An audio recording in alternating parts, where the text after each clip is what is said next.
Economia e Gestão Verde, promovido pela Prefeitura de Belo Horizonte, em conjunto com a PUC Minas. Meu nome é Cristiane Serpa, eu atuo atualmente como secretária adjunta de Desenvolvimento Econômico e subsecretária de Assuntos e Investimentos Estratégicos, e eu conduzirei essa sessão de abertura desse evento que nos é muito caro, foi desenvolvido em várias mãos aqui da Prefeitura de Belo Horizonte e da PUC Minas, e para a gente também é importante reforçar que ele foi construído alinhado com o compromisso de equidade de gênero da ONU Mulheres, então teremos o mesmo número de panelistas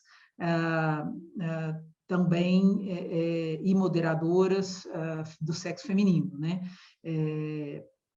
Para a gente será uma oportunidade ímpar de discutir sobre economia e gestão verde em municípios, no âmbito subnacional, o impacto de tudo isso, e desde já eu agradeço a todas as pessoas aqui presentes e desejo a todos um ótimo evento. Nós vamos prosseguir, né, com falas institucionais do fórum. Eu convido... vou fazer um breve relato aqui sobre as nossas atividades agora na parte da manhã, né? Nós teremos abertura com essa sessão solene e teremos também o painel de abertura que vai tratar dos panoramas de um mundo sustentável no pós-pandemia e teremos oportunidade de um debate no término do painel.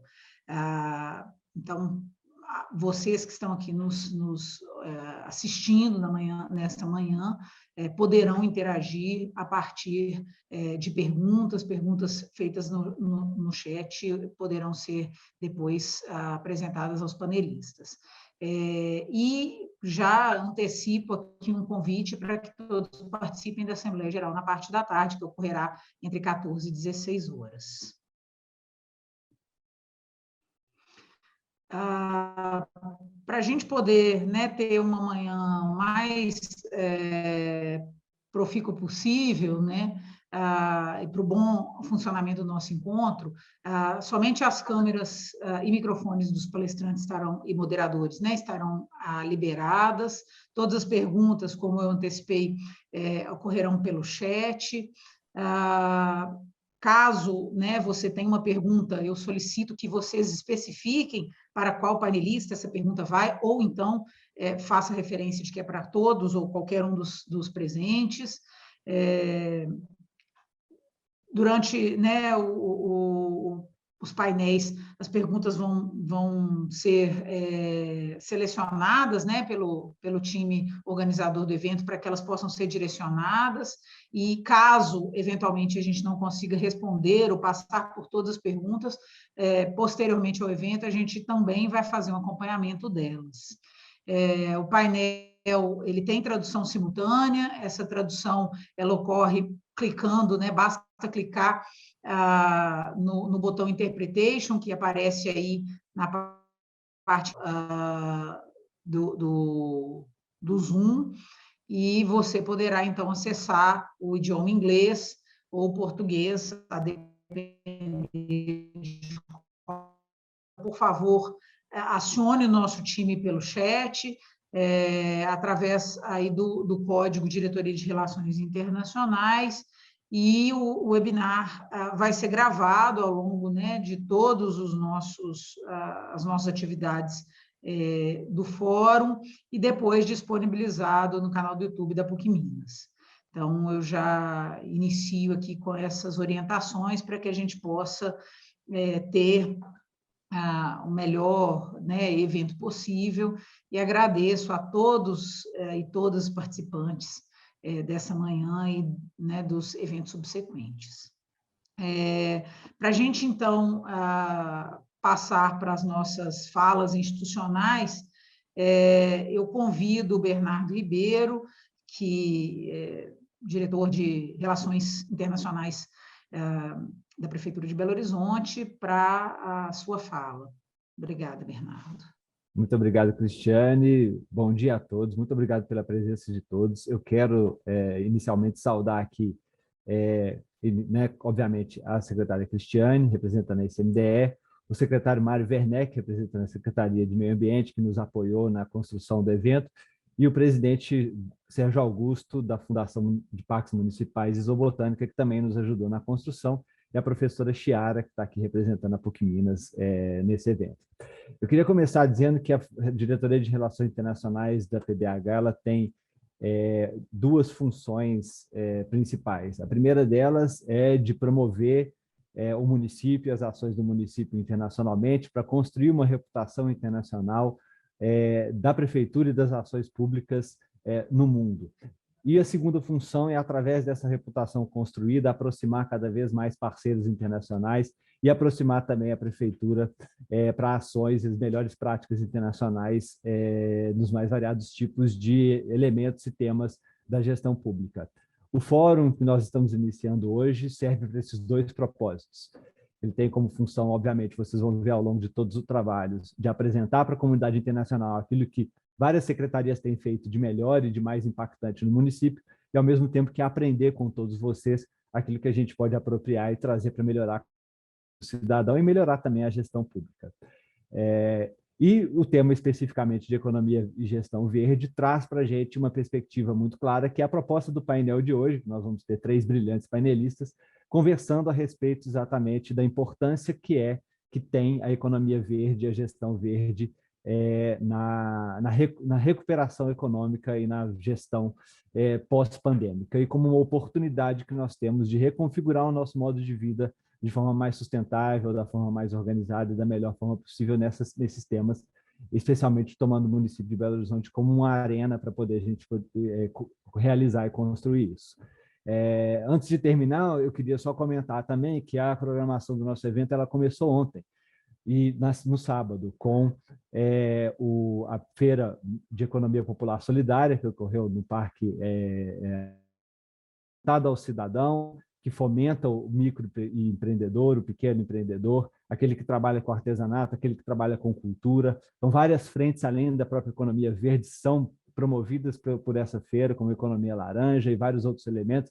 Então, a gente quis mostrar nesses 2 primeiros dias uma ação concreta no campo, para o cidadão, às vistas de todo mundo, para a gente dar um pontapé inicial nesse evento. E ontem foi o Dia Mundial do Meio Ambiente, que já é um grande start, né, um grande início para a gente poder construir esse tema, construir esse contexto, para a gente poder discutir essas questões da melhor maneira possível. Mais uma vez, muito obrigado à presença de todos, bem-vindos, espero contar com vocês hoje na Assembleia Geral, amanhã e na quarta-feira com todos os nossos painéis, os brilhantes painelistas que teremos ao longo dessa semana. Muito obrigado. Obrigada, Bernardo, pela sua fala, dedicação aí do seu time na execução do evento. E eu passo, então, a palavra, convido a professora Chiara, nossa parceira de todas as horas, importante no processo de internacionalização de Belo Horizonte. Então, passo aí para a fala da PUC Minas. Obrigada, Chiara, pela sua presença. Bom dia a todos e a todas. Bom dia, secretária. E, na sua pessoa, eu gostaria de cumprimentar a todos os outros membros da Prefeitura e deixar aqui registrado o meu agradecimento pela oportunidade da PUC Minas, por meio do Departamento de Relações Internacionais, poder ser parceira num evento tão importante, com tema de tanta relevância, como bem descreveu o Bernardo, onde a sustentabilidade ela grita em todas as dimensões para ser ouvida e transformada em diretrizes, não apenas nos termos de políticas públicas, sob a responsabilidade do poder público, mas também pelas instituições de ensino superior, pelo setor privado, e pelo terceiro setor, ou seja, cada vez mais a ordem unida de todos os setores para garantir maior sustentabilidade na vida nesse planeta. E então é uma grande honra, né? Tenho certeza para todos os membros da PUC Minas, mas principalmente para o Departamento de Relações Internacionais, de ser coautor, né, desse evento, e por isso eu gostaria de registrar aqui meu agradecimento e minha parabenização por meio do Bernardo, né, o diretor de Relações Internacionais, e a toda a equipe, né, a todo o seu time, que é tão cuidadoso, tão caprichoso, tão presente e tão apaixonado pelo tema, que eu brinco que é isso que a gente está precisando hoje em dia, né? O coração tem que estar na ponta da caneta, na hora de escrever e desenhar tudo aquilo que precisa ser implementado, não apenas na dimensão pública, mas, né, em todo relacionamento que o setor público tem que ter com a sua sociedade. E a diretoria, né, por meio do Bernardo e todo o seu time, fazem isso com grande maestria. E como regente de primeira, né, na figura da secretária Cristiane. E também gostaria de parabenizar e agradecer o envolvimento da equipe PUC Minas, né, o outro Bernardo, o meu Bernardo, o Bernardo, a Amanda, a Daniele do Centro de Produção, né, que também se envolveu por parte da PUC Minas, e os demais professores que aceitaram o convite de compor, né, os painéis na qualidade de moderadores. Então, reitero aqui meus parabéns e meu registro, né, de importância do tema, muito bom ver, né, a prefeitura abraçando isso e tendo coragem de colocar, né, essa cara na rua num tema que envolve e demanda tanta discussão. E gostaria, mais uma vez, de agradecer, né, a presença de todos e colocar, né, cada vez mais a PUC Minas, e por meio, principalmente, do Departamento de Relações Internacionais, à disposição da Prefeitura e da Diretoria de Relações Internacionais na condução de outras e futuras agendas. Muito obrigada, pessoal. Muito obrigada, professora Chiara. Professora Chiara, que é chefe do Departamento de Relações Internacionais da PUC, e que vem capitaneando uma parceria importante aí, que a gente quer reforçar sempre, viu, Chiara? Espero que a gente possa seguir com várias outras ações ao longo do ano aí, como sequência desse nosso primeiro fórum, né? Que sempre o primeiro implica em novos, né? Futuros. Então, agradeço aí a participação, a presença, a construção conjunta e a disposição para seguirmos aí, né? Nessa relação importante entre poder público, academia, setor privado, enfim. Nós vamos dar início agora a algumas falas solenes, e teria que, essa manhã, o secretário Cláudio Beato, né, que está nos representando. A cidade de Belo Horizonte é finalista entre as cidades inteligentes da América Latina, né, no Smart City Expo Latam, que está acontecendo no México. Então, o secretário está lá. Eu vou iniciar com uma fala formal aqui da Secretaria de Desenvolvimento Econômico, mas já deixo esse registro, né, de um momento importante que Belo Horizonte vem vivendo com o seu programa Smart de Cidade Inteligente, que conversa, né, sem dúvida, com o nosso tema, né? Não há uma cidade inteligente que não pense de forma sustentável, que não pense verde, né? Então, eu endosso, né, as falas do Bernardo e da Chiara, da importância desse fórum. A gente começou a construí-lo ainda ano passado, mas os temas são presentes na vida da cidade, né? O tema da economia verde, o tema dos empregos verdes, o tema da sustentabilidade, dos marcos globais, da resiliência, ele se faz presente no nosso dia a dia, né? A gente passa por chuvas e a gente vê as necessidades de ajuste. Então, tivemos em 2020 talvez o nosso pior ano do ponto de vista de enfrentamento a desastres naturais, e isso fez com que a gente avançasse ainda mais nos aspectos de resiliência, seguindo a agenda global.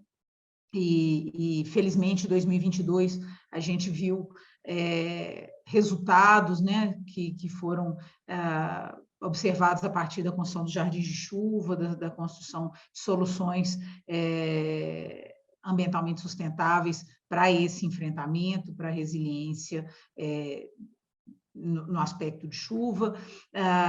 Com a pandemia, a gente viu a necessidade de reconfigurar a relação de emprego e renda, e aí os empregos verdes e as soluções também de economia, de reuso, de reciclagem, de reconfiguração econômica, do aspecto da agricultura urbana. Enfim, a gente pôde presenciar uma série de ações que foram tomadas a partir desse tema e que a gente quer discutir, né, nessa nossa iniciativa de hoje, dessa semana, né? E além disso, a gente tem também todo o aspecto importante da relação com outros municípios, com outras cidades do mundo e suas melhores práticas, como que elas avançam. É claro que a cidade é parte, né, de uma região, é parte do país, mas a gente vê cada vez mais a oportunidade de arranjos e soluções subnacionais.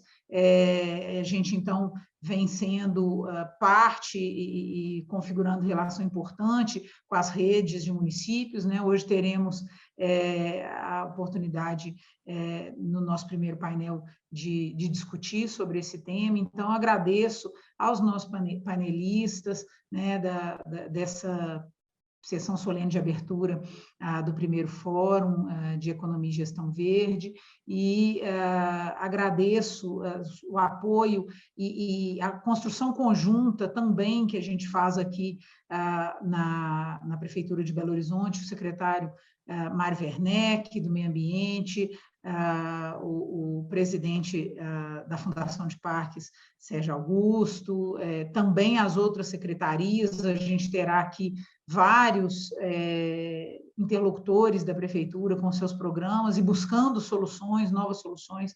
Então, acredito que teremos uma semana importante, positiva, né, para a gente avançar aí nas discussões desse tema que nos é tão caro. Então, agradeço e convido a todos e todas para realmente estar presente aqui nas nossas discussões, que isso nos permite avançar nas políticas públicas, avançar nas parcerias, nos relacionamentos dessa tríplice hélice, às vezes né, ampliada também para outros setores, e é o que é o nosso principal objetivo com essa semana.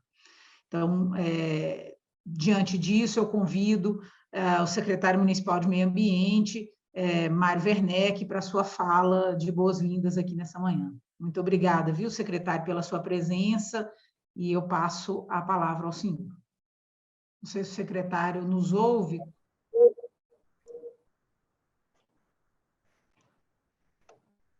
Vocês estão me ouvindo? Estamos sim, secretário. A gente te ouve mas não bem, estão a gente me não está vendo, te né? vendo. Isso, exato. Bom, mas de toda forma, eu vou dar início à minha fala, porque eu sei que vocês têm compromisso. Bom dia a todos. Por favor, secretário. É um prazer e honra imenso, não só para o secretário Mário Werneck, mas para o cidadão Mário Werneck, que está participando de um evento tão maravilhoso, um dia após o Dia Mundial de Meio Ambiente. Eu estou vendo o tema aqui, economia e gestão verde. Eu não vou dizer dos efeitos já nefastos da pandemia, porque não há necessidade disso. Mas nós estamos num país, né, que tem um comprometimento agora muito forte com a economia e principalmente com o agronegócio. Nós não podemos, em momento algum, deixar de revelar o grande potencial que nós temos de alimentação para o mundo, mas uma alimentação que passa, não é, por parâmetros de sustentabilidade em regiões extremamente produtivas, em regiões onde o bem mais precioso do planeta tem em abundância. E eu acho que nós, gestores públicos, aliás, quando falo em gestor público, eu acho que cada ser humano é um próprio gestor, né? Toda a humanidade deve entender que nós estamos vivendo épocas diferentes, comportamentos diferentes e, principalmente, uma necessidade imediata de matar aquilo que realmente é importante, que é a fome das pessoas.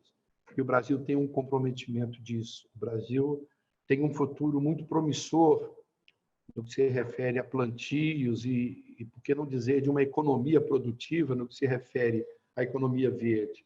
Nós temos regiões maravilhosas no Brasil, temos biomas extraordinários e temos que ter gestores, não só públicos, mas privados, que entendam este grandioso poder, né, concedido desde a formatação da humanidade e pelo Criador Mor. Somos um país vitorioso, somos um país de grandezas infinitas e é chegado o momento de nós acelerarmos a economia verde do mundo, oferecendo para o mundo o que temos de melhor, que é a preservação de tudo aquilo que temos, mas principalmente geração de alimentos para a humanidade. Eu acho que é importante a gente discutir esse tema. Nós não podemos achar, por exemplo, que o agronegócio no Brasil ele liquida os biomas ou ele tem um referencial negativo. Ao contrário, quando a gente tem uma guerra no leste europeu, né, sem término, sem fim, onde todos os países da Europa Central fazem um bloqueio direto à economia grande como a da Rússia e indiretamente também trazendo problemas não só sociais e econômicos, mas principalmente de segurança do mundo, eu acho que é o momento do Brasil e de nós todos, que vivemos aqui na América do Sul, a levantarmos uma só voz, criando mecanismos de produção verde, né, com sustentabilidade. É isso que nós temos que fazer. Parar um pouco com o discurso de que somos isso ou que somos aquilo. Ou que somos aquilo. Nós somos um país verde, somos uma economia verde e temos muito a dar para o mundo, desde que os nossos gestores entendam que dizimar florestas é algo inadmissível, né? E que nós temos que ter um planejamento de plantar, de cultivar, de produzir e de exportar em áreas onde já existem possibilidades para isso. Não adianta nada nós exportarmos milhares e milhares de toneladas de soja, de milho, de café, tendo, por exemplo, que dizimar o Cerrado, tendo que dizimar a Amazônia Legal. Não é este o caminho. Nós temos que ter gestores que entendam que a finalidade não só é comportamental, mas física de nossas terras é um agregado valioso para a humanidade. Esse é o meu tom, essa é a minha visão, e eu acho que essa é a visão, eu, pelo menos, particularmente, penso assim. Essa é a visão de uma economia verde, de uma gestão verde e de um povo que está preparado, né, para conciliar a manutenção de tudo aquilo que temos com uma geração de empregos, mas principalmente a geração de empregos do agronegócio, da agroindústria, celebrados no artigo 225 da Carta Magna Brasileira, que todos têm direito ao meio ambiente, ecologicamente equilibrado, bem de uso comum do povo, essencial à sadia qualidade de vida, né? Impondo-se a nós, que somos poder público, e a todos os outros, que são coletividade, o dever de defendê-lo para essa geração e para as gerações futuras. Muito obrigado a todos e que tenhamos um ótimo dia de grandes falas. Muito obrigada, secretário Mário Werneck, pela sua fala, pela sua presença, sua parceria sempre. E eu convido, então, o presidente da Fundação de Parques Municipais e Zoobotânica, Sérgio Augusto Domingues, para a sua fala, por favor. Obrigado, Cristiane, obrigado pelo carinho aí de sempre, né, dessa parceria muito profícua com a Secretaria de Desenvolvimento Econômico, né? Eu queria inicialmente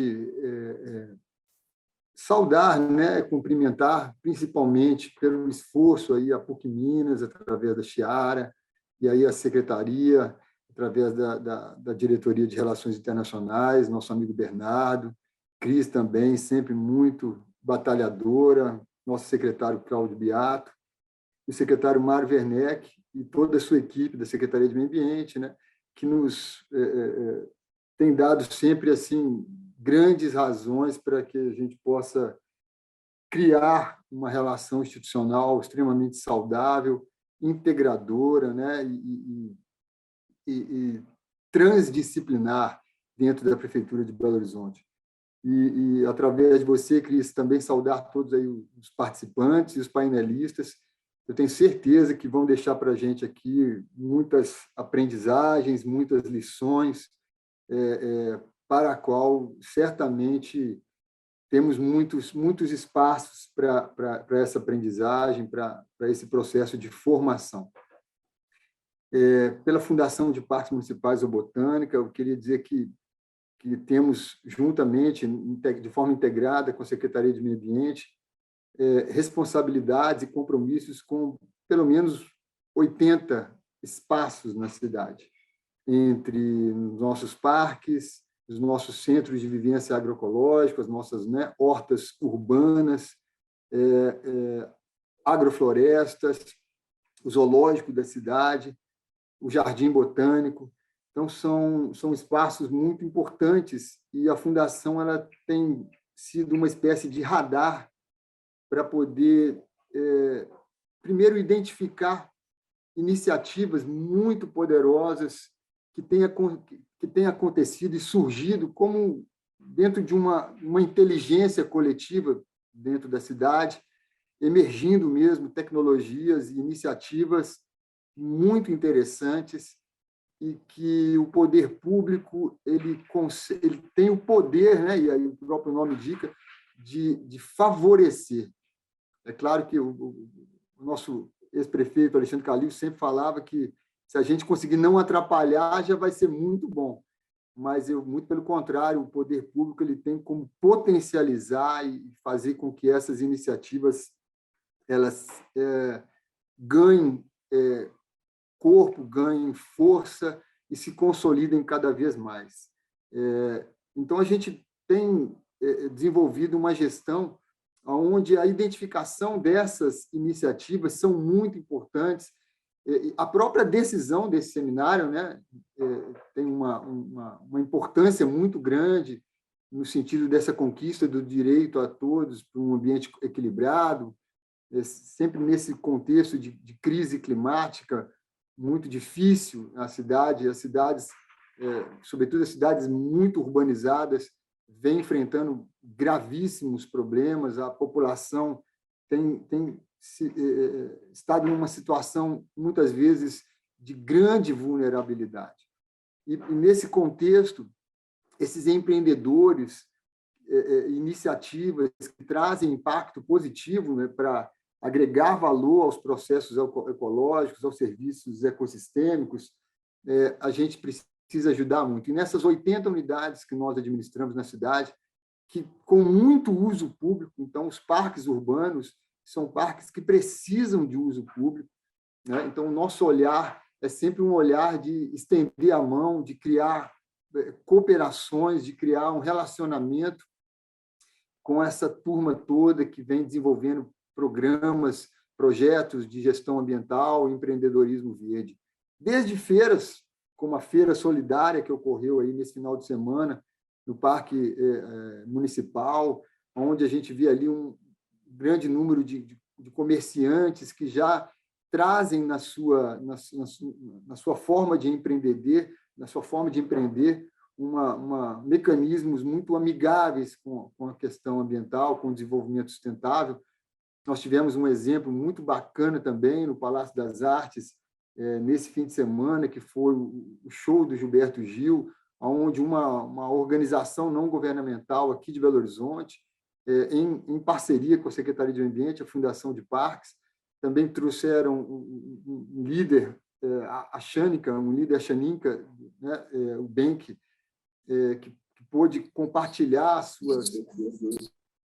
suas ideias que ocorrem na Amazônia, com os nossos empreendedores aqui também na cidade.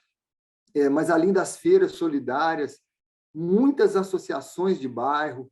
A gente também teve, nesse momento que a gente está aqui comemorando a semana, né, o Dia Mundial do Meio Ambiente, a Semana do Meio Ambiente, nós tivemos, por exemplo, no bairro Luxemburgo, uma associação de bairro, a Malux, que trouxe uma iniciativa muito positiva no Parque Tom Jobim, trazendo crianças, fazendo um abraço à Mata do Mosteiro.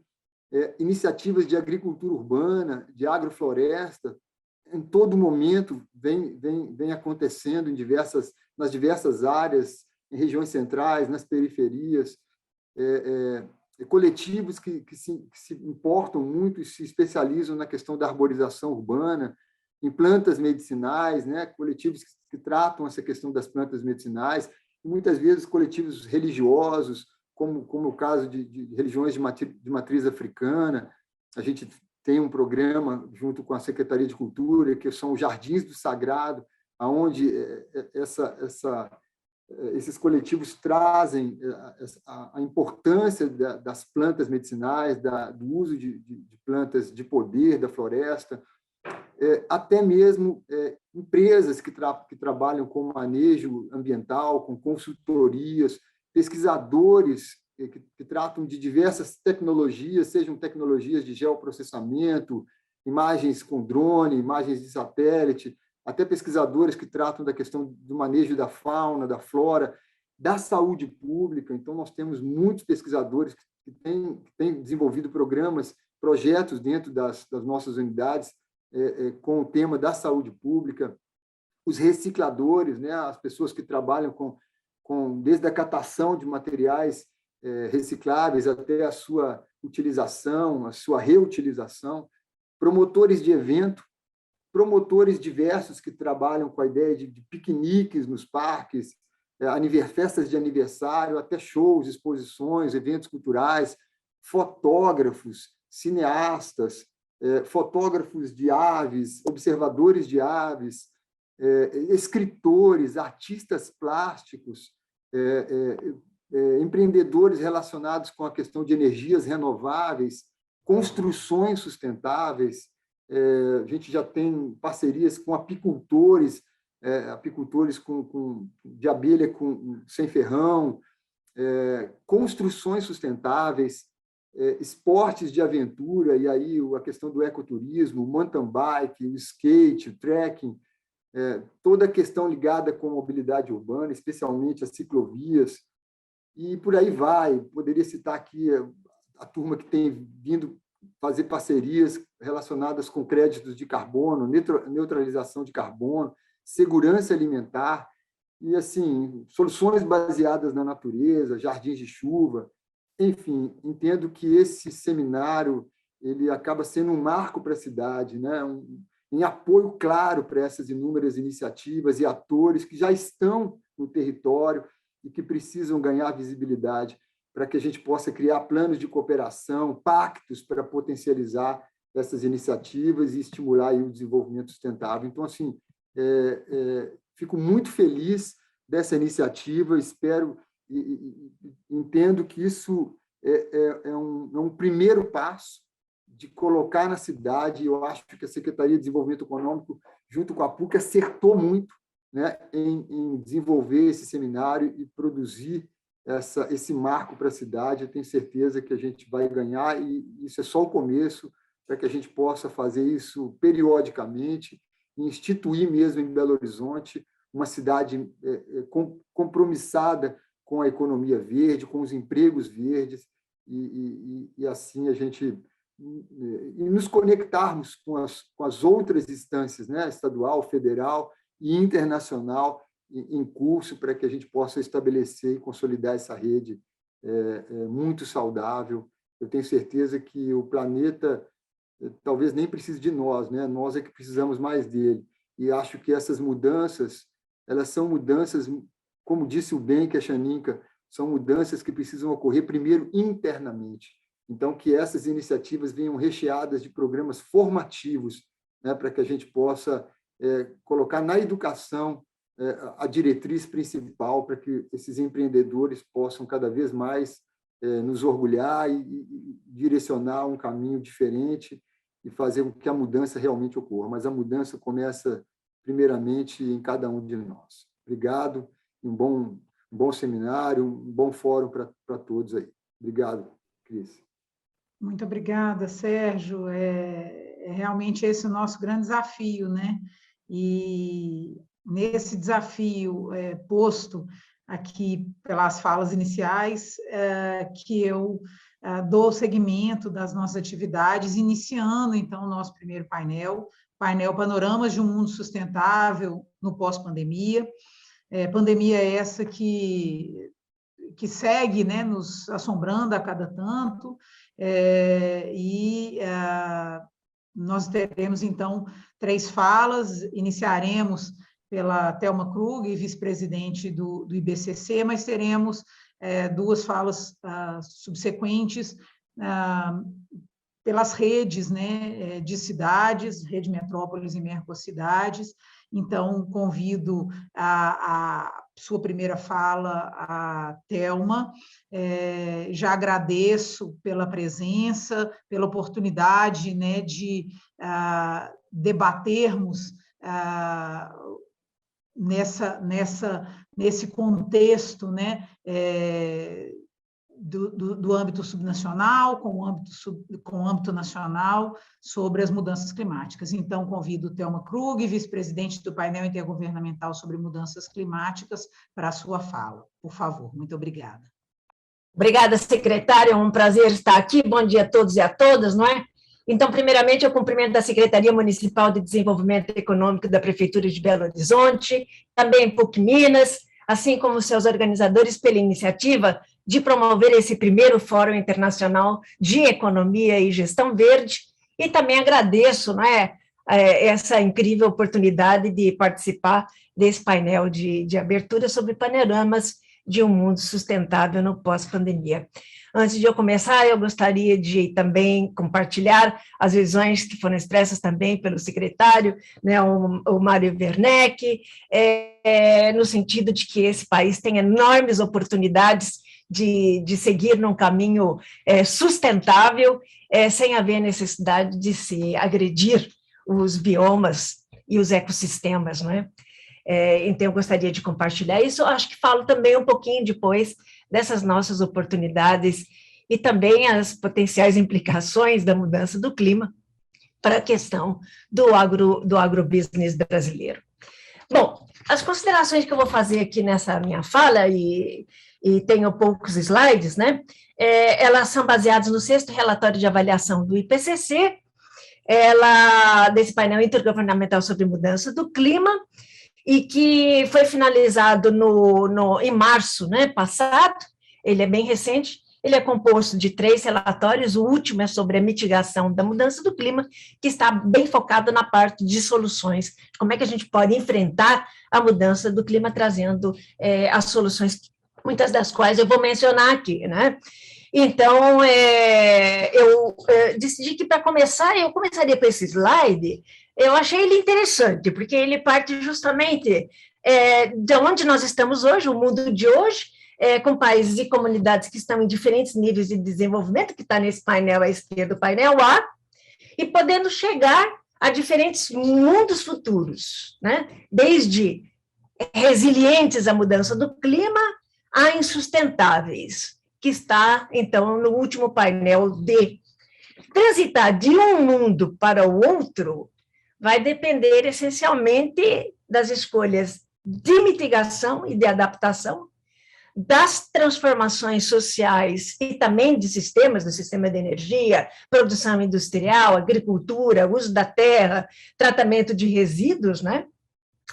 E também da capacidade de se limitar o aquecimento global a 1,5 graus Celsius, que é o que persegue o Acordo de Paris, entendendo que, neste nível de aquecimento, a gente vai minimizar os riscos de impactos para os sistemas natural e humano, e também garantindo a equidade e o bem-estar para todos. Para tal, então, são necessárias, o IPCC ele é muito crítico, né, sobre esse ponto, de que, se quisermos limitar este aquecimento a níveis que permitam que a gente tenha, ou caminhe de uma maneira para a sustentabilidade, isso vai requerer rápidas, profundas e sustentadas reduções de emissões de gases de efeito estufa, e assim como aumentar a resiliência dos sistemas natural e humano, a mudança do clima, né, por meio de opções de tecnologia e infraestrutura, mudança de comportamento e governança inclusiva. Bom, podemos ficar ainda nesse slide. Mudar os caminhos de desenvolvimento, né, para uma maior sustentabilidade é uma aspiração compartilhada. No entanto, os países diferem, não é? Em pontos de partida, por exemplo, sociais, econômicos, culturais e políticos, e também no contexto histórico. Então, tem diferentes necessidades para facilitar as dimensões econômica, social e ambiental do desenvolvimento sustentável e, portanto, tem também diferentes prioridades. Então, o conjunto apropriado de políticas para mudar as trajetórias de desenvolvimento depende das circunstâncias nacionais e também das capacidades nacionais. Para mudar as trajetórias de desenvolvimento para a sustentabilidade, precisa ser apoiada por parcerias multilaterais para fortalecer, não é, a capacidade adequada, a inovação tecnológica e também os fluxos financeiros. E a comunidade internacional pode desempenhar um papel particularmente importante, ajudando a garantir a necessária participação nos esforços de mitigação e adaptação da mudança do clima através de um apoio sustentado a políticas e parcerias que apoiem essa mudança das trajetórias de desenvolvimento para a sustentabilidade e promovendo a equidade e tendo em conta as diferentes capacidades de transição. O próximo slide, por favor. Esse próximo slide, que no IPCC ele é muito conhecido, principalmente no relatório que trata de impactos, adaptação e vulnerabilidade à mudança do clima, né, o grupo 2 de trabalho, ele apresenta diagramas sintéticos que indicam a mudança nos níveis de impactos e riscos avaliados para diferentes aumentos da temperatura média global, e faz isso até 5 graus Celsius, que é bem aquela coluna à esquerda daquele painel que vocês estão vendo. Nesse canto esquerdo, a gente tem a representação de 5 cenários ilustrativos que cobrem um conjunto de possíveis trajetórias futuras das forçantes antrópicas, ou seja, das forçantes provocadas pelo ser humano, não é? E que incluem cenários que variam desde muito baixas emissões de gases de efeito estufa, o primeiro cenário de baixo para cima, naquelas curvas que vocês estão vendo, até cenários de muito altas emissões, que é o último de baixo para cima, né? Cada um desses cenários futuros, não é? Tem implicações para o aumento da temperatura média global. Então, dependendo de que caminho a humanidade for, de uma forma global, isso se refletirá no aumento da temperatura média global, e o que esse diagrama mostra é que, dependendo, então, desses cenários, você tem diferentes implicações. Esse primeiro quadro que você está vendo, logo ali à direita dessas curvas, ele está relacionado ao que o IPCC chama de 5 razões de preocupação. E a primeira delas se refere à preocupação com sistemas únicos e ameaçados, como, por exemplo, os corais, o Ártico, os hotspots de biodiversidade. E aí, se você olhar nesse gráfico, nós estamos já a 1,1 graus Celsius acima dos níveis pré-industriais, né, de aquecimento, que está nessa linha cinza que cruza as 4 barrinhas. Essas cores que você vê, que vão do branco, amarelo, vermelho para o roxo, elas indicam aí risco moderado, alto, muito alto, né?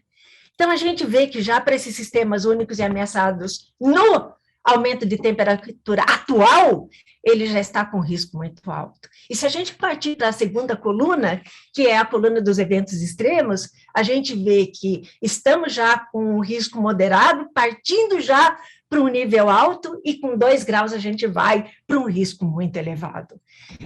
E claro que isso tem, então, diversos tipos de implicações, né? Essa cor roxa, ela indica, então, impactos muito altos. A gente vê que os diagramas que você está vendo do lado de baixo, eu não vou entrar em detalhes por conta do tempo, eles mostram o nível de impacto para diferentes níveis de aquecimento, né? Incluindo a perda da diversidade, perda de carbono, aumento de queimadas, que seriam os impactos para os sistemas terrestres, oceânico e de água doce, né? Então, aí você vê todos esses potenciais impactos. O próximo, por favor. Então, o IPCC, ele apresenta também nesse relatório do grupo 2 avaliações sobre impactos que já são observados e tenta fazer essa atribuição. Será que esses impactos, eles se referem já a uma variabilidade natural do clima, né, que muita gente fala, mas isso sempre existiu no passado, mas existe já uma contribuição humana, né? Esse 1,1 de aquecimento que eu falei, que está acima dos níveis pré-industriais, ele é devido a atividades humanas, né? Então, esse diagrama, né, que apresenta essa síntese, né, ele faz também não só o que já foi observado, tenta fazer a associação, a atribuição a natural ou antrópico, e também faz projeção futura. E se a gente notar, nesse especial ciclo do IPCC, conseguiu-se fazer 7 subdivisões, 7 sub-regiões na América Central e do Sul, para o qual se faz justamente essa observação de impactos e projeções de impactos futuros para diferentes níveis de aquecimento, que depois nós vamos ver no próximo slide. Belo Horizonte se encontra nessa, onde você tem a flechinha, não é? Na região sul da América do Sul, e aí, onde você tem a flechinha na vertical, você está vendo, então, ali que já se observaram impactos, não é? Para os sistemas terrestres e de água fresca, e também para os oceanos, e se projeta no futuro, também com alta confiança, a ocorrência de impactos nesses ecossistemas. E também, já com uma confiança menor, nos alimentos, fibras e outros produtos de ecossistemas. O próximo slide. Não, é o próximo anterior, fazendo favor. Isso. De novo, o mesmo gráfico, né? A nossa região, né, de Belo Horizonte está ali no SES. E o relatório do Grupo 1, que tratou mais na parte, então, que foca na base física da mudança do clima, ele apresenta as tendências que já foram observadas e a atribuição para essas mudanças, assim como apresenta a projeção de tendências para temperatura e precipitação em 3 níveis de aquecimento, 1,5 graus, 2 graus e 4 graus Celsius, né? Em termos de tendências observadas, já se observou para essa região SES, né, eu falo da nossa região, a região sudeste, significativo aumento na intensidade e frequência de eventos extremos de calor, e uma significativa redução na intensidade e frequência de eventos extremos de frio, ou seja, o frio se tornou mais quente, né, e o quente se tornou ainda mais quente, né. E se a gente olhar, então, o aumento e a intensidade de extremos de calor e de extremos de frio, nos diferentes níveis de aquecimento, 1,5, 2 e 4, ele passa a ser provável no 1,5, muito provável e virtualmente certo se estivermos aí com 4 graus Celsius. E isso com correspondência também com os extremos de frio. Já foi também observada uma tendência interessante que essa nossa região sudeste, SES, ela é a que teve, sim, uma constatação da intensificação de forte precipitação, que inclusive já foi mencionado em falas anteriores, porém, a intensificação dessa forte precipitação ainda se tem uma baixa confiança, né, de que isso vai acontecer com aquecimento de 1,5, uma confiança média com 2 graus Celsius e provável, ou seja, que tem mais do que 66% de chance de que isso aconteça com 4 graus Celsius, né? Então, podemos, então, ver que, devido ao crescimento urbano desordenado, o relatório do IPCC indica que 21,5 milhões de pessoas que vivem nas grandes cidades, São Paulo, Rio de Janeiro e Belo Horizonte, segundo o IBGE, de 2019, devem estar expostos à escassez de água, apesar da grande disponibilidade de água na região. O próximo slide. O próximo. Isto. O último relatório do IPCC, né, sobre mitigação, ou seja, as soluções, né, da mudança do clima, ele indica que, atualmente, já existem opções em todos os setores que você está vendo aqui, energia, uso da terra, indústria, urbano, edificações, transporte, e também na demanda e serviços, não é, com custo máximo de $100 por tonelada de CO2 equivalente, né, e que poderiam reduzir as emissões de gases de efeito estufa, no mínimo pela metade, até 2030, relativa a 2019. Esse é um dado interessante, é claro que é global, né, mas opções que você poderia já reduzir pela metade as emissões globais, né, até 2030. Só que a implementação dessas ações de mitigação, elas enfrentam barreiras, elas não são implementadas de uma maneira necessariamente fáceis, né? Essas barreiras que podem ser financeiras, podem ser tecnológicas, institucionais, geofísicas, socioecológicas, ou seja, para cada opção você teria, não é, potenciais barreiras que poderiam, eu não digo coibir, mas dificultar a implementação das opções de mitigação. Isso também vale para adaptação.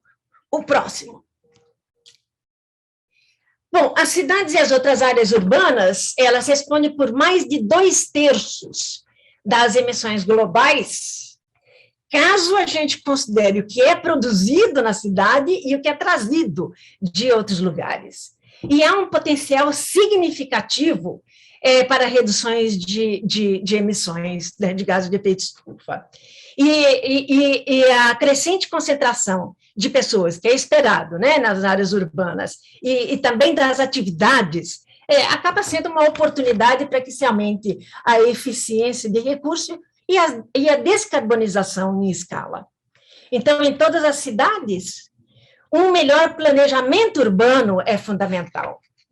E outras 3 estratégias consideradas eficazes incluem a produção e consumo sustentável de bens e serviços, a eletrificação e também a melhoria na capacidade de absorção e armazenamento de carbono nas cidades, como, por exemplo, através de reflorestamentos, telhados verdes, alguns exemplos que a gente mostra nesse slide. O próximo, por favor.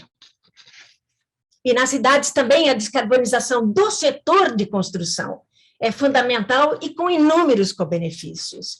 Então, através de instrumentos políticos, desde medidas regulatórias até instrumentos baseados em mercado, o financiamento, uma governança eficaz e uma forte capacidade institucional faz com que esse setor tenha uma grande capacidade de mitigação da mudança do clima. O próximo, por favor. E as opções de mitigação da mudança do clima baseada no uso da terra consistem também em uma variedade de práticas de gestão do uso da terra ou gestão da demanda, e que reduzem, não é, as emissões de gases de efeito estufa ou aumentem a remoção do carbono da atmosfera. É o único setor, não é, o setor de uso da terra que tem esta capacidade, seja através de florestas, das pastagens, das terras agrícolas. Se implementadas, não é, essas opções com benefícios para o bem-estar humano e a biodiversidade, essas medidas de mitigação, elas são, às vezes, referidas como soluções baseadas na natureza, que o Sérgio comentou, ou soluções climáticas naturais. A gente tem um exemplo, deve também ter exemplos, Sérgio, eu não vi, me desculpe não ter visto isso para Belo Horizonte de uma forma concreta, mas já existe uma iniciativa interessante, né, no estado de São Paulo, no sistema de abastecimento de água da Cantareira, que perdeu 3/4 das suas florestas no passado, e fazendo com que você tenha aí uma paisagem degradada e que, na verdade, facilita o carreamento de sedimentos para dentro dos cursos d'água, e aí fazendo com que você tenha uma dificuldade de tratamento, fazendo com que também isso encareça, né?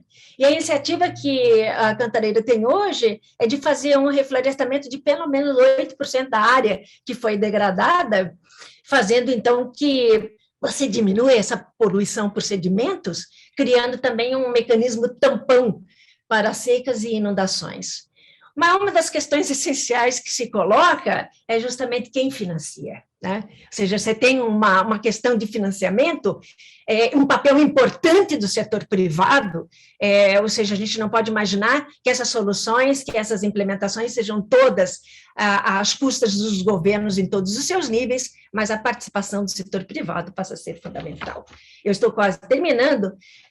Bom, eu vou dizer que, nessa minha fala final, Cristiana, vamos lá, que a pandemia, indo para o tema nosso, né, pós-pandemia, então a pandemia da Covid-19, ela representou um choque muito severo, né, para muitos sistemas socioeconômicos e resultou em mudanças substantivas, tanto na vulnerabilidade como na exposição das pessoas, e também dos ecossistemas, eu diria, aos riscos da mudança do clima. Então, as medidas de respostas que foram dadas para a pandemia afetaram significativamente a saúde humana, a atividade econômica, a produção e disponibilidade de alimentos, os serviços de saúde, a pobreza, a desigualdade social e de gênero, educação, cadeias de suprimento, manutenção de infraestrutura e do meio ambiente. Então, esses impactos do Covid-19 interagem com muitos riscos associados à mudança do clima. Além disso, um rápido aumento da pobreza afetou desproporcionalmente as pessoas mais pobres, os países mais pobres também, e, portanto, aumentou a vulnerabilidade desses sistemas, não é? Então, o panorama de um mundo sustentável pós-pandemia é desafiador, mas é também um panorama que está hoje mais consciente da importância de soluções integradas e que enfrentem a degradação dos ecossistemas e as vulnerabilidades estruturais nas sociedades humanas. Então, assegurar um mundo sustentável no pós-pandemia vai requerer abordar a vulnerabilidade estrutural à mudança do clima, ao invés de medidas pontuais para controlar perigos e fatores de risco específicos, assim como abordar as desigualdades sociais na tomada de decisões.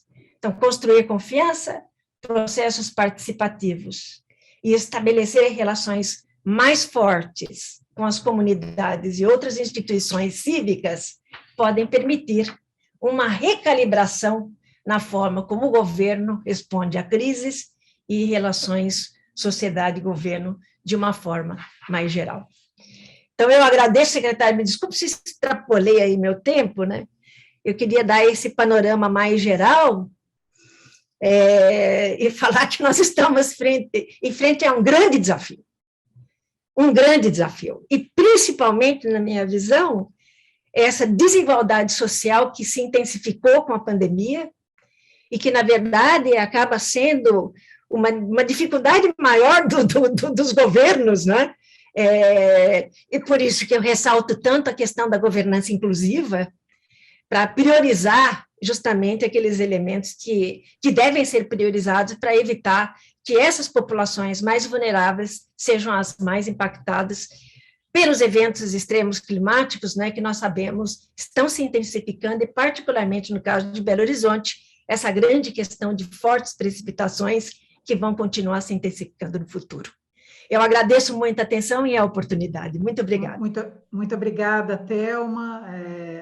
A gente tinha conversado um pouquinho antes, então por isso que eu permiti que você continuasse aí finalizando o seu, né, amarrando aí o seu pensamento. Acho que é importantíssimo e trata justamente do que viemos, né? Então agradeço pela sua fala.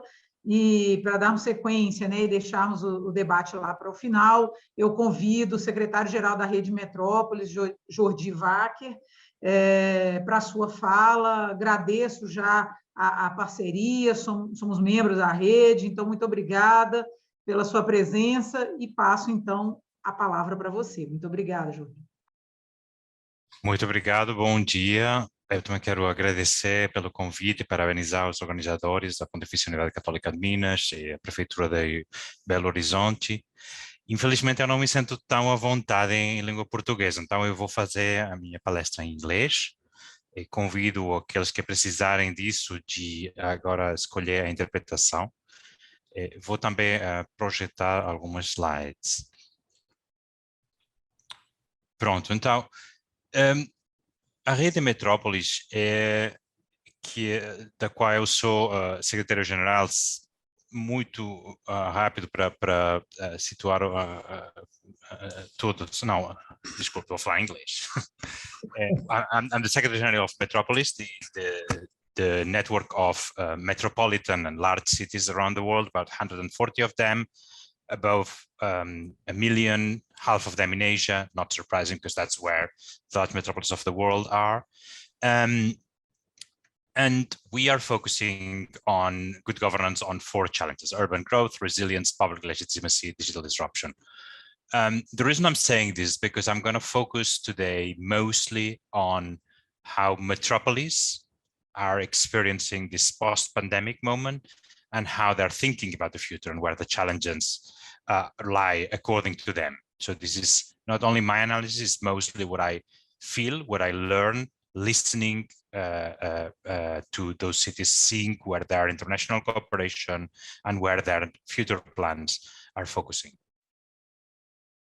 But before that, I want to go back to April 2020, to the very beginning of the pandemic, and I'd like to ask all of you to think back to that time where we knew very little about the disease itself. We knew very little about the pandemic, how long it would last, and what the effects would be. And what we did know was that we had all these wave of lockdowns, all these disruptions to global mobility and trade. And there were very different scenarios one could think about. And one of them was hopes for a rapid return to what was there before, right? Many societies rallied around their governments. Societies were surprisingly resilient in front of closures, of almost complete lockdown of economies. At the beginning, what families, what households, what people, what cities could resist was, I believe, amazing. Right? I don't think any of us would have imagined that things would hold in the absence of, the basics of mobility. And the last point is that governments took very deft action. I think in many countries, we were all surprised by how fast and how decisively governments acted. Guaranteeing minimum income, supporting businesses, supporting the economy.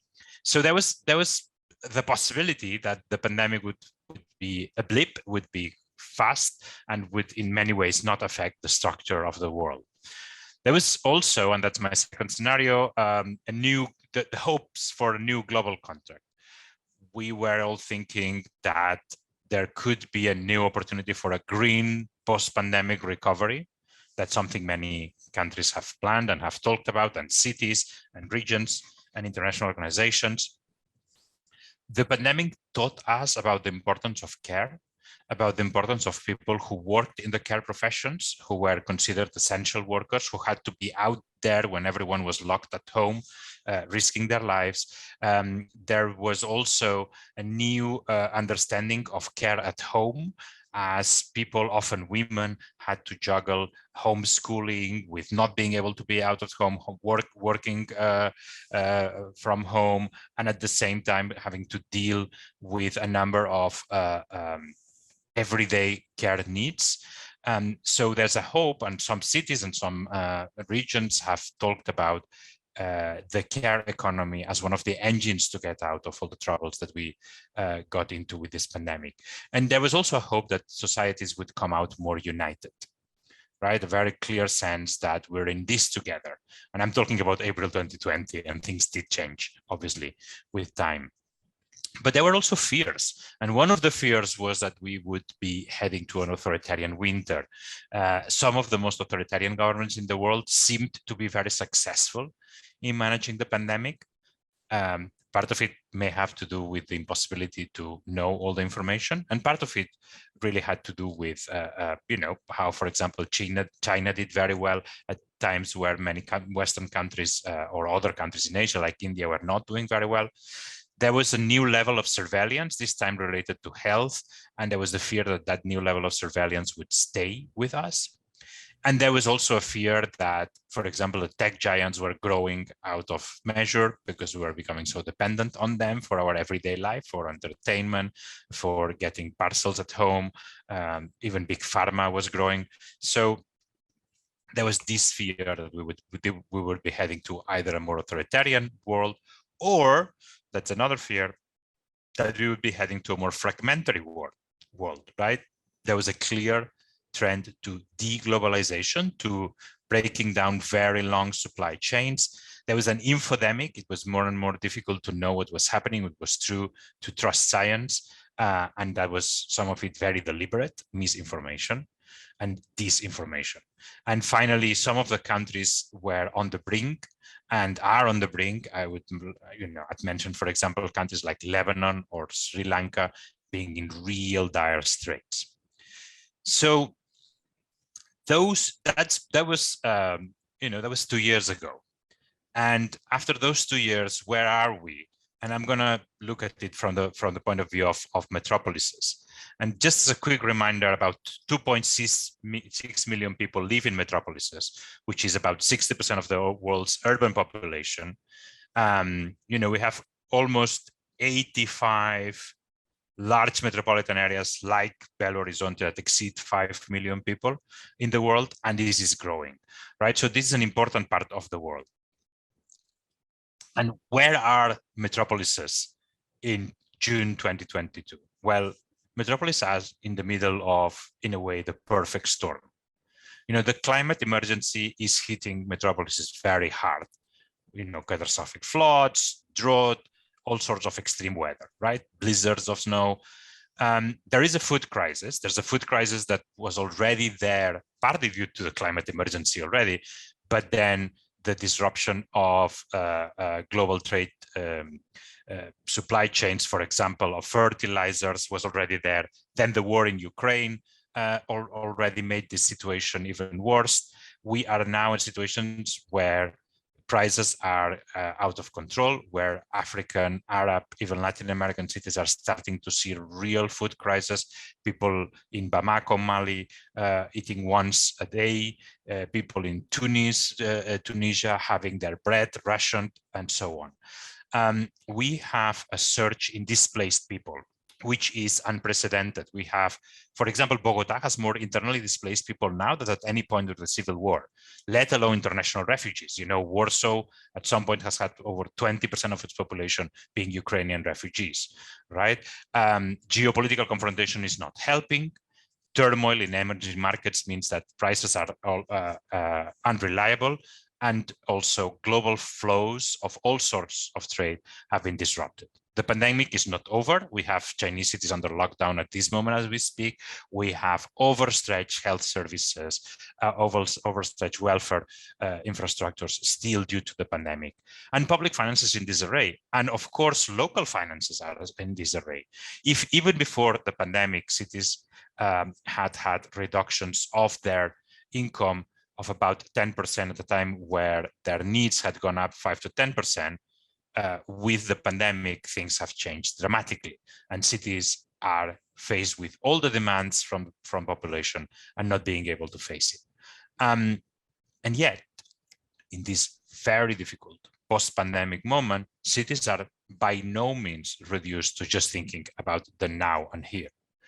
They are, in fact, some of the places, large metropolises, which are best at looking into the future, best at imagining things differently, and best at rethinking the societies we need for the future along some common lines.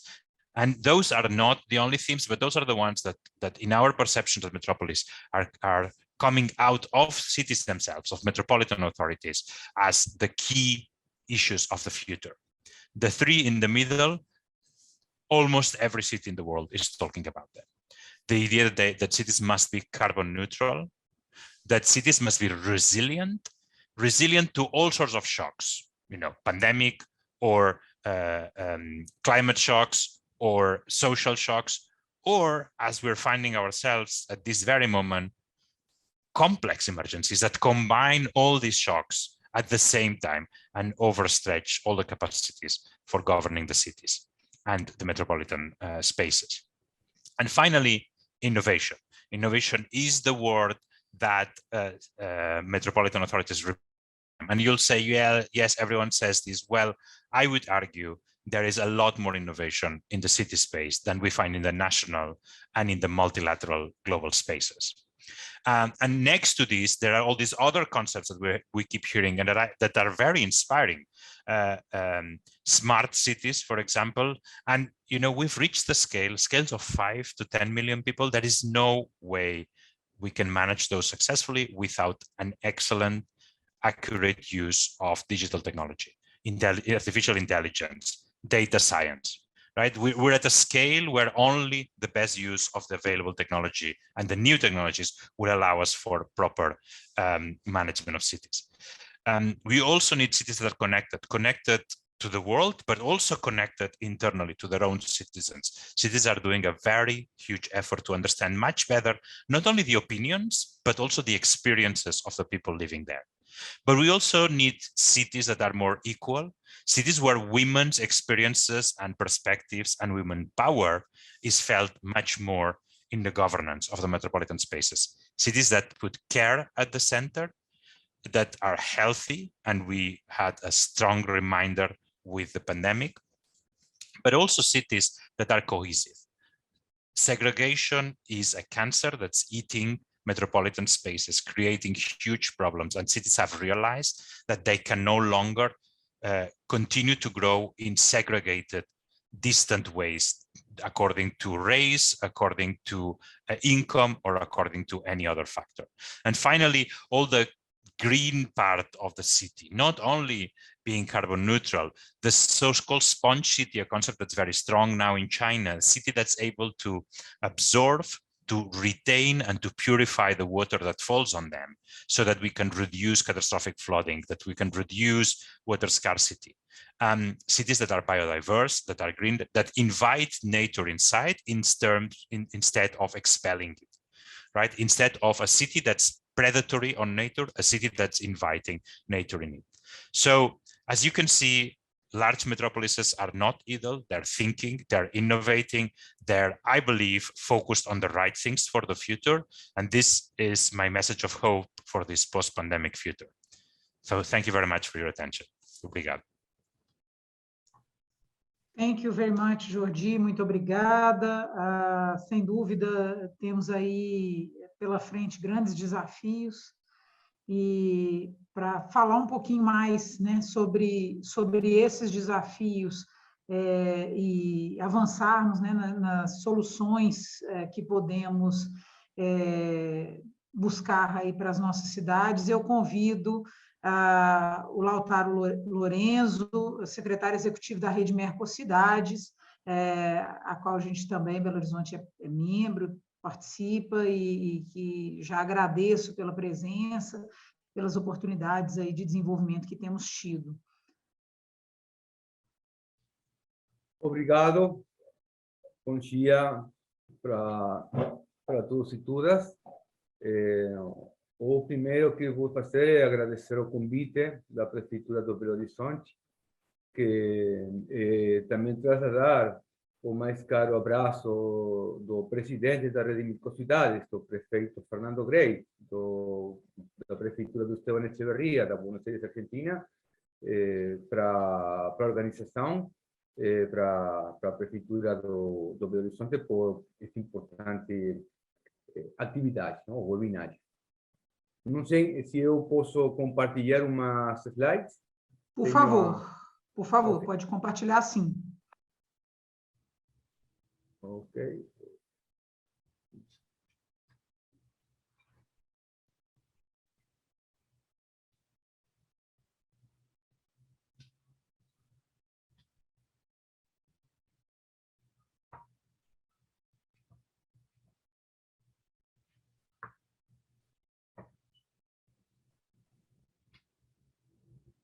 Desculpa. Perfeito, já estamos.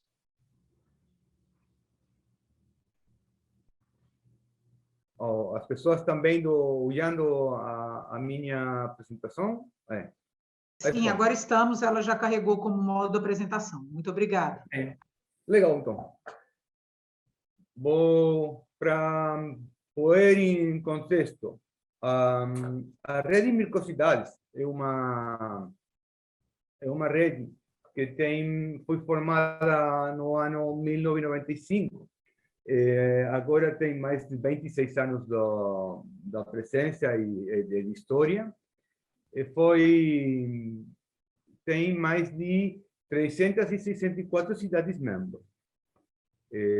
Dessas cidades tem as principais cidades capitais da América Latina, tem presença no Brasil, na Argentina, no Paraguai, no Chile, Peru, Bolívia, Venezuela, Equador e Colômbia. Então, tem presença em mais de 10 países da região latino-americana, com muita força no que é o Cono Sul. Habitam ali, nas todas as cidades membros da rede, umas 100 milhões de pessoas. Então, temos uma rede exclusivamente de cidades, é uma rede que tem muita força no que hace a compartilhar experiências e o posicionamento político através das suas membros. Aqui tem um pequeno plano para que as pessoas possam ter ideia das cidades e do alcance da rede. O importante é que a rede tem todo um tratamento das problemáticas dos governos locais da região, utilizando espaços temáticos, que tem tudo o arco da problemática dos governos locais, desde as questões administrativas, aspectos do gênero, sustentabilidade, planejamento urbano, políticas sociais, vai encontrar tudo o tratamento das distintas problemáticas. E também a rede é membro da UCG, CGLU, que Metrópolis também é membro de Cidades e Governos dos Estados Unidos, da GICOM, o Pacto Global de Alcaldes pelo Clima e a Energia, da ICLEI, que é os Governos Locais pela Sustentabilidade, da União Internacional para o Transporte. Então, também trabalhamos muito com a oficina das Nações Unidas pela redução do risco de desastres, a UNDRR. Então, temos toda uma interessante constelação na rede das diversas instituições com as que trabalhamos, muito ligadas com a questão climática. Só outra questão, no Conselho da Rede tem representação das principais cidades da região, entre elas Belo Horizonte. Belo Horizonte é membro do Conselho Diretivo da Rede. Estas são as imagens somente anualmente. A Rede tem uma assembleia. A última assembleia foi no Esteban Echeverría, que agora tem a presidência, mas no próximo ano a presidência vai ficar para o Montevideo. A direção executiva da rede, que tem o prefeito do Esteban Echeverría, o prefeito do Tandil e a prefeita Carolina Costa da cidade de Montevideo. Também tem vice-presidências que tem a presença do prefeito do São Leopoldo, a prefeita do Carolina Leitão do Peñalolén, o prefeito do Iván Arias da La Paz de Bolívia. Então, só para que a gente conheça e tenha ideia da que importância que é uma rede que tem muita presença dos líderes políticos da cidade, não? E que tem um trabalho muito importante com isso. E agora, entrando ao negócio, o jeito da pós-pandemia, os dois desafios que levam para nós, quando eu falo para nós, falo para as cidades, não? A rede trabalhou no ano passado, no 2020, 2021, trabalhou com um forte posicionamento frente à COP climática, não? do Glasgow, que foi feito com a participação das cidades da rede e que teve um componente crítico, mas também teve um componente propositivo. nisso. E o nosso posicionamento foi apresentado pela prefeita de Montevideo na COP27 do Glasgow. É por isso que a gente acha que é muito importante poder compartilhar as principais visões nossas neste espaço. É que este é um momento, concordo com os palestrantes prévios, que este é um momento bisagra no mundo, que muitas tensões han sido muito acrescentadas, e a questão última da guerra, o que ha feito foi potenciar os problemas que tínhamos com os commodities, inflação mundial, e também avisoramos que temos que ter um posicionamento forte das cidades, porque também o futuro pode ser um futuro virtuoso ou pode ser um futuro bastante escuro, como contava Baquer, da metrópole. Então, o primeiro, que desde a rede de microcidades, como uma rede regional latino-americana, temos que dizer, ante a questão climática e ante o pós-pandemia, que é bem claro a caracterização que a questão da pandemia está intimamente ligada com a pressão sobre a pressão que antrópica das pessoas, dos humanos, estamos fazendo sobre os ecossistemas é bem clara, isso é indudável. Então, está bem ligada com a questão das mudanças climáticas, com a estufa, com a pressão forte sobre a diversidade. Esse jeito é bem claro. Mas tem que ter presente a questão das responsabilidades comuns e diferenciadas, que é uma posição que tanto a Argentina como o Brasil, nos fóruns internacionais, sempre han dito. Que é isso? A América Latina é o continente mais desigual do planeta e somente gera 8% das emissões de efeito estufa. E tem mais de 8% da população mundial. Bem, as consequências do câmbio climático contra a região nossa são muito mais altas, são muito mais graves e muito mais fortes que outras. E, ademais, qualquer esforço que hagamos contra a mitigação não vai cambiar estruturalmente a questão. Então, o principal foco que temos que pôr, e temos que ser bem claros, é a necessidade de adaptação. É bem claro que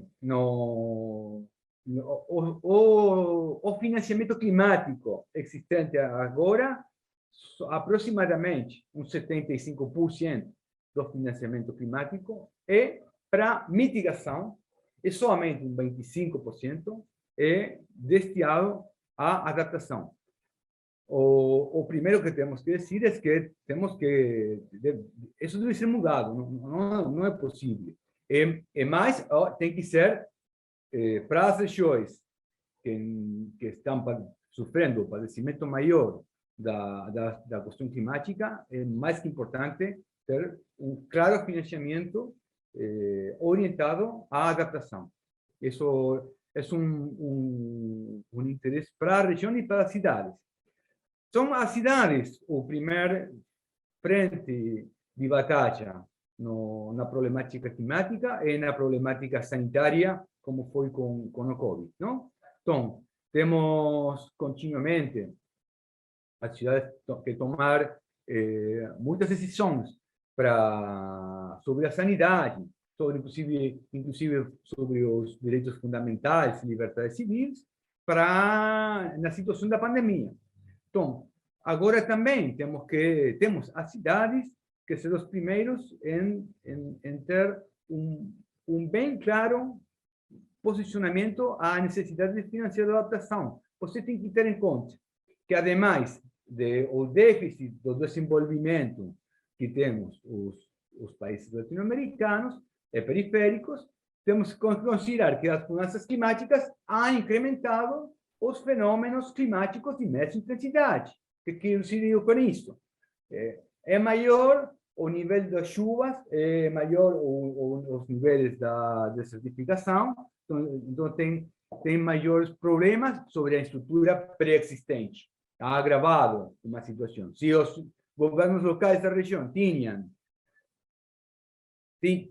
déficit de infraestrutura, a mudança climática ha incrementado a demanda de infraestrutura de saneamento ou de infraestrutura pública. Então, é por isso que é importante pedir e ter claro a questão estrutural sobre o financiamento da adaptação e a construção da resiliência. E nisso também coincidimos com a iniciativa do Adaptation Nation Coalition, que é uma iniciativa convocada pelo secretário-geral das Nações Unidas através do seu time de ação climática. E temos também a necessidade de ponderar os impactos climáticos como uma ferramenta fundamental para o êxito dos projetos de adaptação. E nisso, basicamente isso é a posição e o que a Rede de Microcidades tinha para aportar agora. Eu tinha todo planteio de uma estratégia que fiz o município a prefeitura do Esteban Echeverría, ligada à questão da pandemia climática, mas eu acho que vai ser muito mais apropriado, pelo que estiveram falando os palestrantes, fazer os comentários que fiz até agora, mais em relação ao posicionamento da nossa rede na questão climática. E, finalmente, neste último semestre, a rede também virou e olhou muito oportuno o trabalhar num posicionamento sobre a questão urbana e sobre a nova agenda urbana. Porque o Habitat 3, que foi a conferência no Quito, em 2016, que foi quando se foi planteado a nova agenda urbana, temos já mais de 6 anos dela. Ademais, temos pandemia e agora a questão de uma incrível pressão sobre os preços dos alimentos, gerados por a debilidade do sistema e a guerra na Europa ha sido o disparador, não? De um problema que víamos a nível global. Então, entendemos que é muito relevante fazer foco na nova agenda urbana e ter uma mirada, por um lado, propositiva sobre propostas para a nova agenda urbana, mas também temos que ser críticos com aportes de que tem que ser agendas que podem ser implementáveis, que não somente devemos estar ligados a bons princípios, sino que é importante que esses acordos tenham pensado a forma em que vão ser financiados ou em que vão ser implementados. Se não é mais pressão sobre os governos locais, mas não tem ferramentas concretas para a implementação real, não uma implementação simbólica. Não? Estamos falando de uma implementação real. Esse é o aporte que tínhamos desde a Rede de Microcidades. Muitas graças a todos. Eu pido perdão pelo meu portunhol. Muito obrigado, Lautaro Lorenzo. Agradeço pela fala. Fica aí o registro, né, da convocatória. E eu vou passar, então, para perguntas aqui ao nosso painel. Nós temos uma pergunta no nosso chat e eu abro também a oportunidade para que os panelistas perguntem entre si, tá? Então, eu vou falar aqui, existe uma pergunta no chat para a senhora Thelma, né, a nível local, como os governos podem trazer os princípios da governança inclusiva para o cotidiano de seus cidadãos? Então, eu começo com essa pergunta, depois a gente segue nessa dinâmica aí de perguntas e respostas. Por favor, Thelma. Obrigada, Cristiane. Bom, é interessante que a gente, quando fala na parte de governança, principalmente quando você está falando da governança pública, né? Você já tem vários princípios que se aplicam ali na governança pública, né? Transparência. Tem um específico que fala da parte de integridade, né? E essa integridade não estaria somente relacionada a uma questão moral, né? Mas seria algo que estaria relacionado a fazer uma economia ser mais produtiva, o setor público ser mais eficiente e você ter também uma sociedade mais inclusiva. É interessante que, quando eu tive num evento, logo no começo desse ciclo do IPCC, tinha uma preocupação muito grande que a gente pudesse fazer um relatório especial que é mais curtinho, mais rápido, que falava sobre cidades e mudança do clima. Na verdade, porque outros 3 relatórios especiais foram priorizados, vamos assim dizer, ficou acertado que nesse próximo ciclo, que começa em 2023, esse relatório especial já está acordado entre os 195 países membros do painel.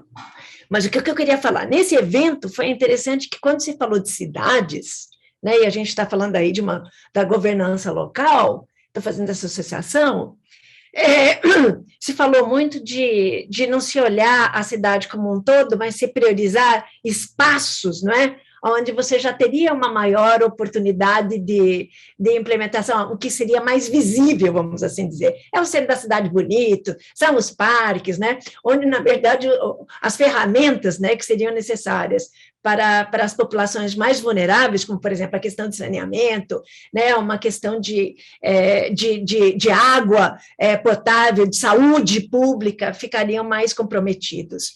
Então, quando a gente fala de um nível local, essa questão da governança inclusiva, o IPCC fala que ele se abstrai, sai dos governos em todos os seus níveis e passa a engajar realmente aqueles que são os mais interessados, que seriam os próprios cidadãos, a sociedade civil organizada, o setor privado, em alguns casos, por exemplo, os povos indígenas, as comunidades locais.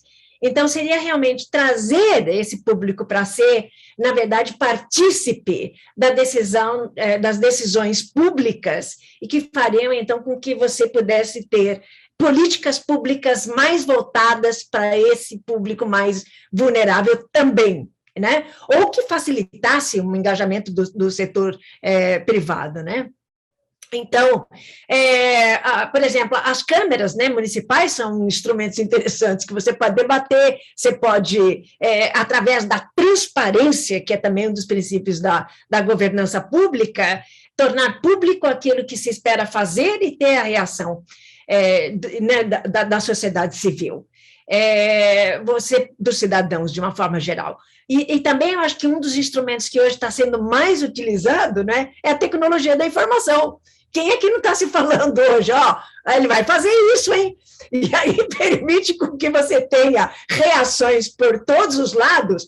É uma pena que a gente não veja hoje a tecnologia de informação sendo utilizada justamente na identificação de como é que a gente vai resolver problemas que o setor público deveria estar resolvendo, né? Mas a gente vê em muitas áreas se sair e utilizar a tecnologia de informação para coisas mais banais. Então, eu vejo isso na tecnologia de informação sendo um instrumento fortíssimo de governança, inclusive em nível local, onde as pessoas podem saber o que está acontecendo sem ir para os fake news, óbvio, né? Ou seja, ir buscar lá a informação no setor público, ou seja, é isso mesmo que estão dizendo que vocês estão pensando em fazer?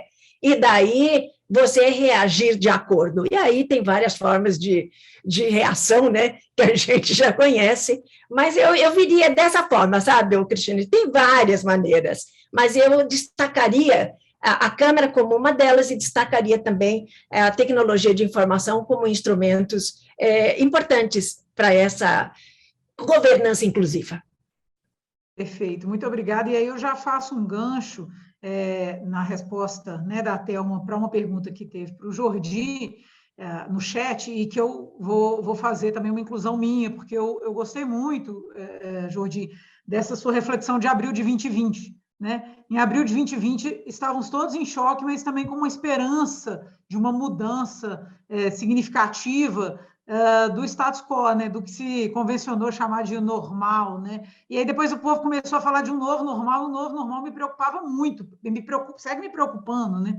Porque o novo normal significa que não mudou muita coisa, ou pelo contrário, piorou muita coisa. Né? Então, tem uma pergunta aqui no chat, que é, em um contexto pós-pandêmico de desglobalização e desacoplação geopolítica entre economias globais, como reforçar, então, os regimes de governança em direção ao desenvolvimento sustentável? Né? A Thelma começou a falar um pouquinho sobre isso, eu passo, então, a pergunta para você, trazendo também a diferença entre esses dois cenários, né? Do que era abril de 2020 e do que a gente vê hoje, vive hoje, né? E aí, depois eu passo também para o Lorenzo falar um pouco, se ele puder, dessa perspectiva a partir da visão dele, né? Por favor, Jordi. Muito obrigado pelas perguntas.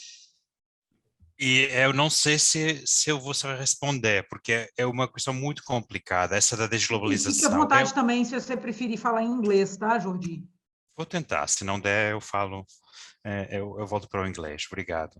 Não, a questão da desglobalização, eu ainda não tenho uma ideia muito clara se ela é só negativa.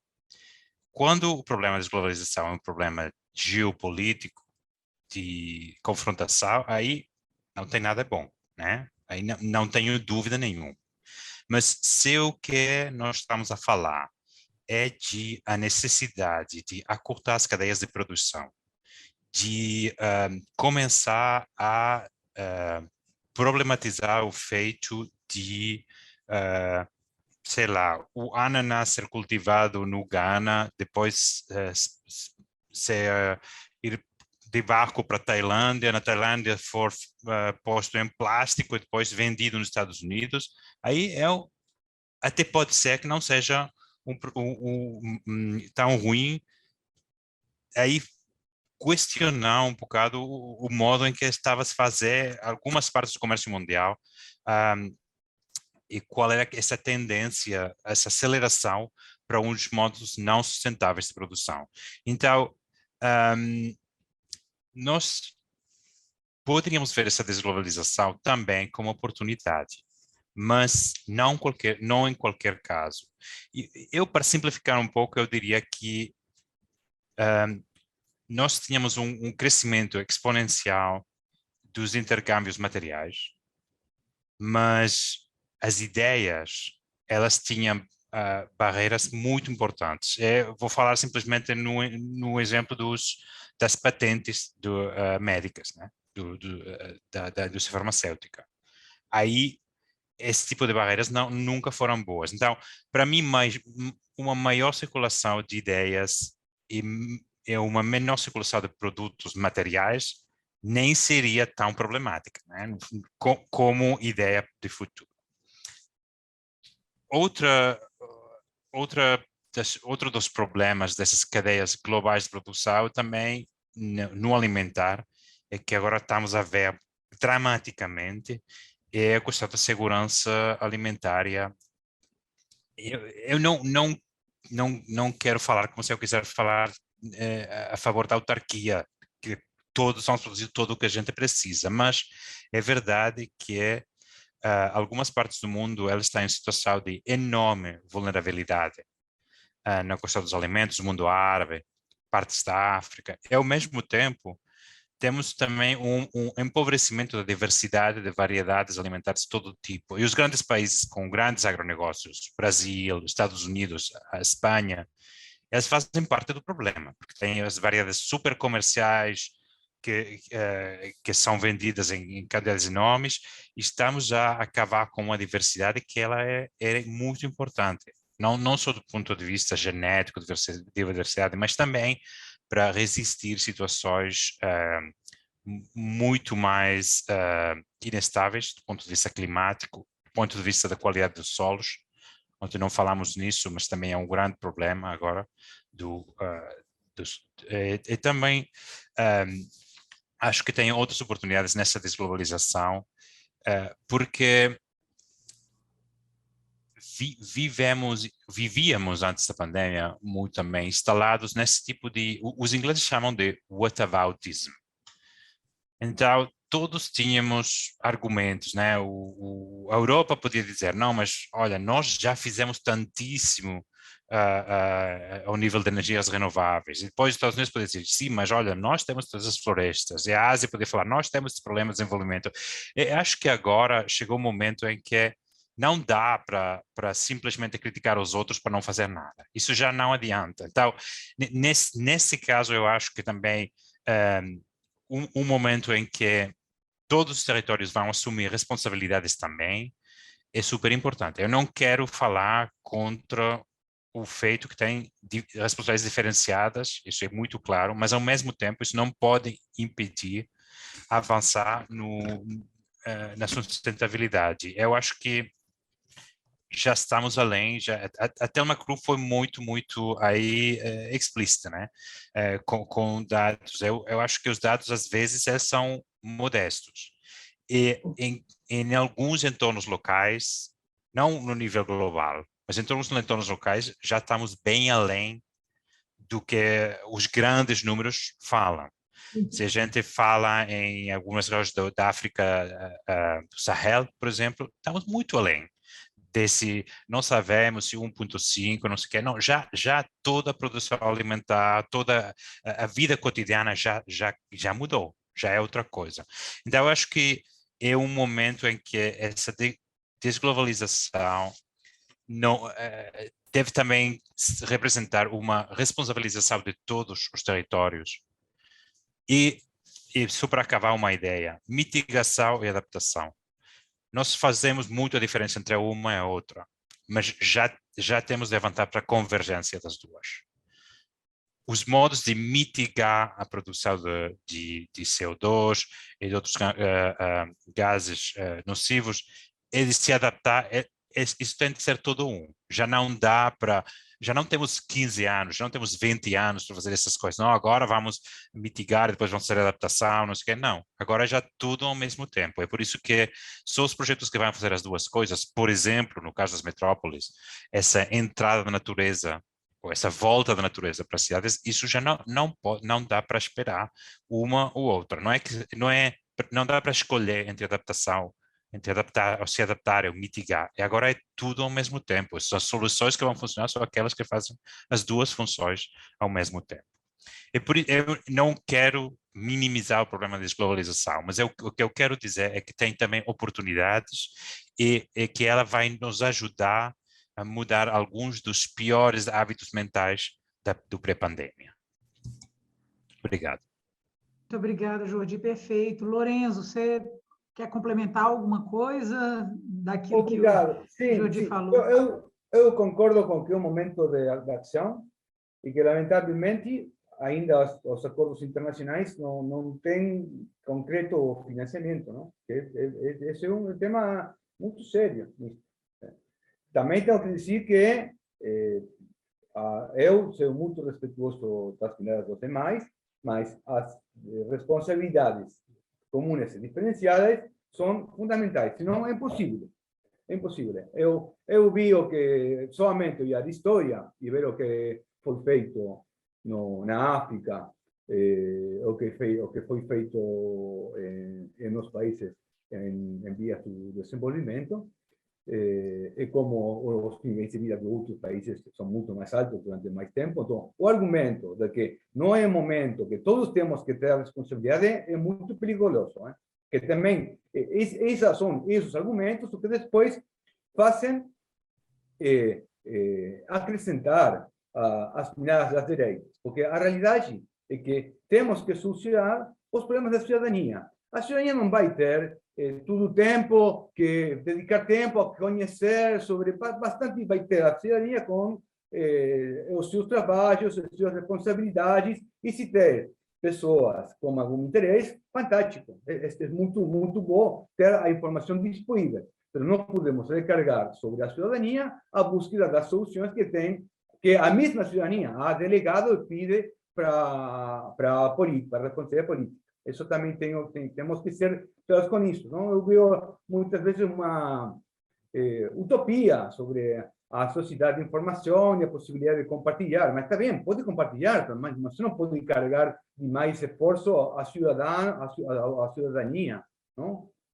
Para isso, agora, uma sociedade mais profissional e também tem a política que faz os resultados. Eu concordo, Jorge, contigo, com que é um momento de ação, mas temos que ser claros com as responsabilidades, senão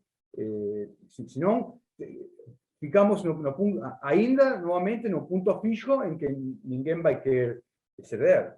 É um tema que temos que ser mais ajustados a isso. Obrigado. Perfeito, muito obrigado. Agradeço, estamos chegando aqui ao prazo, né, final para o término do nosso painel. Então, agradecemos aí pela participação neste webinar de todos que nos acompanharam. Agradeço aos nossos 3 panelistas.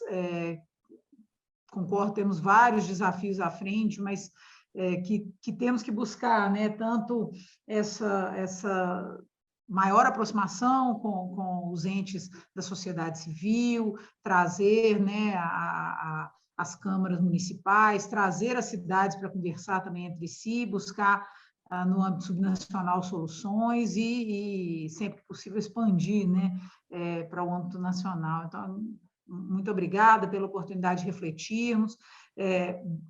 Aproveito para convidar todas e todos que estão aqui agora por essa manhã para dar seguimento à nossa programação. Hoje o fórum continua no período da tarde com a Assembleia Geral às 14 horas e, com isso, eu concluo aqui a nossa sessão e declaro essa sessão, então, realizada e concluída com sucesso. Muito obrigada a todos e todas que participaram aqui dessa manhã.